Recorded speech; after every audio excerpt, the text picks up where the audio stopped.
a major report has been revealed that the Minnesota Vikings are attempting to re-sign both coordinators and GM Kwesi Adofo-Mensah here in this offseason. And with this very important offseason on the horizon, more moves are being made than what we thought. We're going to be talking about all of these extensions here and what the odds are of these happening here very soon in this video. Before we get into it, though, we know that 91% of you guys watching right now are not subscribed to the channel. If you're looking for a spot for all of your Minnesota Vikings news, including the draft and free agency here on the channel, you're in the right spot. Hit the sub button, join us here. We have a lot to cover in this very busy offseason. And Griffen, this is one that we haven't even really speculated here at all this offseason, but recent reports have revealed that the Minnesota Vikings are looking to sign both coordinators and Kwesi Adofo-Mensah to contract extensions this offseason. And more than just this offseason, very, very soon.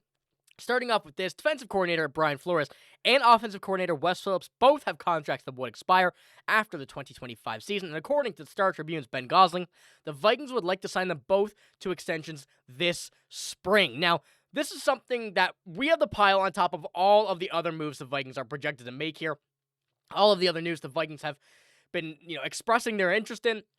And I think that this is a big jump to the top of the list for the Minnesota Vikings as to these signings, these extensions, and what is next for this team. We know how good both of these guys have been. Brian Flores more so than Wes Phillips visually due to, of course, Wes Phillips not calling the plays, Kevin O'Connell doing that, but Brian Flores also completely changing this defense here this season. I am very excited to see both of these contracts done, including another one that we're going to be talking about later for Kwesi Adofo-Mensah, but I do think that when we're looking at these, the understanding is that they want to get the deals done this spring, and I do believe that this is a very good idea. And Ben Gosling goes on to say, I think one of the reasons O'Connell wanted this deal and one of the stipulations was, I want to take care of my staff. I think special teams coordinator Matt Daniels will probably end up in these contract discussions as well, but that is the next thing on the list from a coaching perspective. So once again, we're hearing some great things about Kevin O'Connell wanting to secure his coaching staff, and this is some very big news, Griffen. I'm very excited to see how these things do progress, but what do you think on these contract extensions? And I know we want to see these very, very soon. Yeah, these were two that not a lot of people were talking about just because everyone's so focused on the players, but the personnel is nearly just as important, almost more important, because these are the guys who are going to be molding your team and leading your team. Brian Flores, that is a big one, and he's a big reason why we got guys like Andrew Van Ginkel, like Jonathan Grenard, and why guys want to come here, because they want to play for Brian Flores' defense, because he's so formidable from his time in New England, carrying it over to Miami. There were still some guys that went to Miami because of Brian Flores. So he does have that influence. So not only is he great, not only to have as a coordinator, but you also have him as an intriguing force to bring guys to Minnesota as free agents, especially in an offseason where you might have to finagle some guys to take a little bit of a cap-friendly deal because of the amount of space that we have, especially if we go out and franchise tag Sam Darnold. That's even less money to work with. So you might have to just convince some guys to have to take a little bit less to come to Minnesota for at least a short term, but then extend them long term. However, on the other side of things too, with Wes Phillips, that's a big one where we're going to dive into in a second, where he's been here this entire time with Kevin O'Connell. So yes, it looks like on the field, yes, Kevin O'Connell's calling the plays, but Wes Phillips is just as important behind the scenes. So in a league where you want to keep personnel as close together as possible, you don't want to just re-sign a few of these pieces. You want to re-sign as many of the personnel pieces to keep this chemistry, to keep this band together as much as possible, and not to have too much shakeup, too many new systems to learn, and too many new guys to get affiliated with. Yeah, no, and like you said, people are coming to watch Brian Flores. People are also coming to play for Brian Flores. We have kind of both sides of this here. Unlike some other coaches, like we mentioned in last video with the new assistant offensive line coach, people come to this team because Brian Flores is here. People come to this team because Kevin O'Connell is here. People come to this team because Wes Phillips is here. Wes Phillips, probably the lesser of those three names, solely because we don't see him be calling these plays. But like you mentioned as well, he has to have some sort of impact if he's been here all 3 years. And seeing Kevin O'Connell's record these past few seasons, he's obviously had an impact, whether or not it is a direct one, visually direct one on this team. He has been a major part of it. And Brian Flores coming in, revamping this defense over the past few seasons, it has worked. We've seen this work, especially with this season. It really is just going to be a perfect coaching personnel for this team, and now it's time to just kind of piece together those little bits that may not have worked here in this season. But with the coaching staff, and like you mentioned, keeping this together, I think, is a very important part. That's where we see all these great dynasties come from, are very, very similar, if not the exact same coaching staff, and it's going to be difficult to keep every single coaching member on this team, especially when you have some guys that are going to be getting better, are going to be targeted by other teams. We saw that this year, and going to the Jacksonville Jaguars. But I think that when we're looking at the way that this whole system has been done, you have to get these locked up. We've seen Brian Flores be mentioned as a head coach numerous times, and now having him kind of be back as a potential defensive coordinator option, or extension, I guess you should say, for this team is something that Vikings fans have to be excited for. The defense has to be excited for, and it really just lines up to be another continuation of next season with hopefully a bit of a different result at the end. As I mentioned, with the different tweaks that we're going to see, the coaching is right, and things are right along the track. But with that as well comes another big name that we have not mentioned yet, or I shouldn't not delved into yet, in Kwesi Adofo-Mensah. His contract is also going to expire this after next season. And other priorities for the Vikings are including him, whose contract also expires after 25 season. Ben Gosling says there does not appear to be a rush from Adofo-Mensah on finalizing an extension. Now, he's been saying this in the past, that he has not really been in a rush. He wants to get things done, wants to get things locked down. But this is what Ben Gosling had to say. My sense of it is that there's not a big hurry on this, which seems odd to say given the fact that he's going into a contract year, but he's been, I think, pretty calm about the pace of it.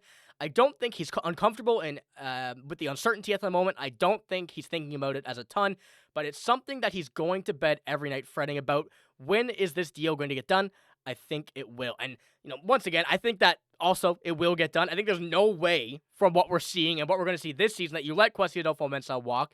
He's going to be certainly targeted by other teams if he isn't, but this just seems like something that the Vikings are going to let him do his thing. He's felt comfortable building this team right now, and once his stuff gets done, he's going to focus on his contract then. It really goes to show that he cares more about building this team to become a Super Bowl team rather than his own job, which is something that, obviously fans love to see, but also a bit concerning just knowing that he's not locked up yet. But Griffen, once again, what do you think about this? Kwesi has been a very important piece to this team, and being able to let him work, let him cook, as we kind of been saying here, I think that's ideal for what we're seeing here in this offseason, and hopefully once he gets his job done, once he feels like he did a good job, get him locked up. Yeah, I think you hit the nail on the head there, where he's putting the team first before his own contract. And I love that. That is exactly what you want of a GM. And where we were just talking about how you want to keep this personnel band as close together and as much of them as you can keep together as possible. Who's at the top of that? Kwesi. He's the one that where the buck stops. That's him at right there. Who's the one making all these signings happen. He's the one that's moving all these roster pieces around. So yeah, making sure that he gets to go and make all the moves that he wants necessary, because it could also warrant a bigger contract. If he goes out and makes some amazing moves in free agency and at the draft, where it's almost undeniable for the Vikings not to just back up the Brinks truck, give him a massive contract to make sure that he never leaves Minnesota. I say let Kwesi do that and prove that as well, because he has proven not only that he deserves a significant contract extension, but if he can go out and do something like that this offseason, it just furthers the case even more and solidifies that. Yeah, and like we've heard him say, he's putting a very aggressive approach to this offseason. So I think that is a pretty smart game plan by him. I mean, the guy's worked on some very heavy financial businesses in the past, leaving his Wall Street job to make 1/20th of a salary in the NFL. He definitely knows what he's talking about, definitely looking to make that money. And, as much as we have to pay him, I'm absolutely down for it, especially with what he's done so far and what the plan is here for this offseason. So I'm very excited to see how he does put this into momentum. And obviously, it's not about the money for him, it seems like, and it certainly could be. People are very good at hiding that, but it really does seem like he's putting all of his focus in this team, into building this team, rather than his own contract, which I feel like has been a very good storyline for this team for just about every staff member that we've seen here, especially with the way all these rankings have gone as of late for, stadium staff and being number one or number two in all of those. It's just something that is a very Minnesota Vikings thing as of late. So I'm very excited to see how first of all, these contracts progress, but as well as how much of these contracts are going to be term-wise. Obviously, I think Kevin O'Connell and Wes Phillips, that tandem seems to be here for the long haul. We saw him come over from Los Angeles when he did come over, Kevin O'Connell, and Wes Phillips followed, was the, I believe, pass game coordinator and tight ends coach for that team. And now, of course, Brian Flores revamping this team, having him sign an extension as well, along with Kwesi, I think is a match made in heaven for this team and what the plan is, especially over the next few seasons. Because as we've mentioned, the window is open right now, and it's slowly going to start closing. And I think that the coaching staff acknowledges this as well. So I'm very excited to see how this kind of goes along, I guess we could say, the spring. But Griffen, you got anything before we finish the video off here? Yeah, I think these are going to be, a lot of people are talking about how Sam Darnold's the biggest signing that Minnesota has to think about, Aaron Jones and all these ones, but no one's really talking about the coaches and how this is a major one, because when we've seen Minnesota, how decimated our offense was when Kevin Stefanski left. Look what happened. Whereas we went from Pat Shurmur and some other guys as well before we got to him. We had a great run with him, and he left us just as soon as he got there. We don't want that with Wes Phillips. No matter what his role might or might not be on the field or visually, he still has an impact. He still has that boost to morale. And Brian Flores as well. We've done a lot of work to get this defense back to where it needed to be, to even still in progress of getting back to that purple people eaters of the new generation. And Brian Flores wants to be able to do that. This is a defense where he has almost complete freedom to do whatever he wants, and no other team will probably offer him that. And I think he's in a perfect situation here. Yeah, I like what you mentioned there about the coaching being one of the more important signings here in this offseason. And as you mentioned, I'm very excited to see how this does follow, because this is going to be a very important piece of the Vikings going forward. I would argue more important than many of these players. So, according to this report, spring is the day to watch for these guys being extended, and hopefully that is going to be the case sooner rather than later. The best for the Vikings. But that's all we got in this video. If you did enjoy it, give it a like, hit the sub button as well, because we got a lot of stuff coming here in this offseason. But that's all we got. Thanks for watching. Hope you have a great day. See you later.